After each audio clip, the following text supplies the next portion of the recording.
ఈ రోజు మన వీడియోలో శనగపప్పు సేమియా సగ్గుబియ్యంతో పాయసం ఎలా చేసుకోవాలో చూసేద్దాం.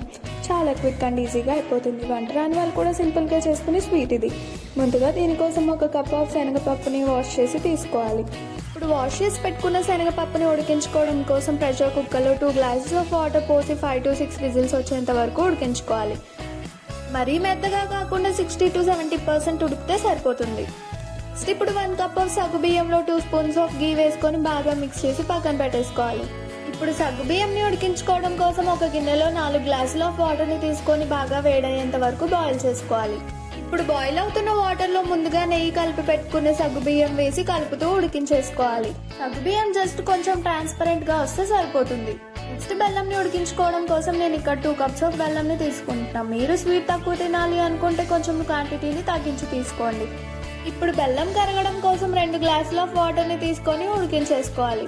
కలుపుతూ ఉడికించుకోవాలి. పాకం ఏం రావాల్సిన అవసరం లేదు. జస్ట్ ఈ బెల్లం అంతా మెల్ట్ అయితే సరిపోతుంది. ఇప్పుడు ఈ బెల్లం సిరప్ ని ఉడికించి పెట్టుకున్న సగ్గుబియ్యంలో స్ట్రెయిన్ చేసి తీసుకోవాలి. ఇప్పుడు దీన్ని 15 to 20 మినిట్స్ ఉడికించేసుకోవాలి. ఇలా చేసుకోవడం వల్ల సగ్గుబియ్యం మరి కొంచెం ట్రాన్స్పరెంట్ గా చేంజ్ అవుతాయి. అది ఉడికే లోపు నెక్స్ట్ డ్రై ఫ్రూట్స్ ని ఫ్రై చేసుకుందాం. 2 స్పూన్స్ ఆఫ్ గీ తీసుకొని ఎండు కొబ్బరి ముక్కలు, జీడిపప్పు, కిస్మిస్ వేసుకొని గోల్డెన్ బ్రౌన్ కలర్ వచ్చేంత వరకు ఫ్రై చేసి పక్కన తీసుకుందాం. ఇప్పుడు బాయిల్ అవుతున్న సగ్గుబియ్యం బెల్లం సిరప్ లో ముందుగా ఉడికించి పెట్టుకున్న శనగపప్పు వేసి మిక్స్ చేసుకోవాలి.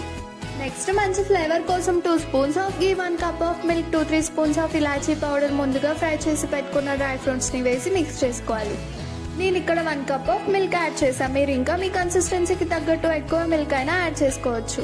5 to 10 మినిట్స్ ఉడికించుకున్న తర్వాత 1 కప్ ఆఫ్ స్మాల్ సేమియాని వేసి ఒక్కసారి కలిపేసి స్టవ్ ఆఫ్ చేసేయాలి. పాయసం మరీ తిక్కు కాకుండా ఈ కన్సిస్టెన్సీ వచ్చేలా చూసుకోండి. ఎందుకంటే చల్లగా అయిపోతే మరీ తిక్కుగా అయిపోతుంది. హాట్ గా సర్వ్ చేసుకొని కొంచెం నెయ్యి వేసుకొని తింటే చాలా టేస్టీగా ఉంటుంది. హెల్దీ ఇంగ్రీడియంట్స్ తో సింపుల్ గా పాయసం ఎలా చేసుకోవాలో చూసేసారు కదా. ఈ వీడియో నచ్చినట్టయితే like, share and subscribe to my channel. Thank you for watching.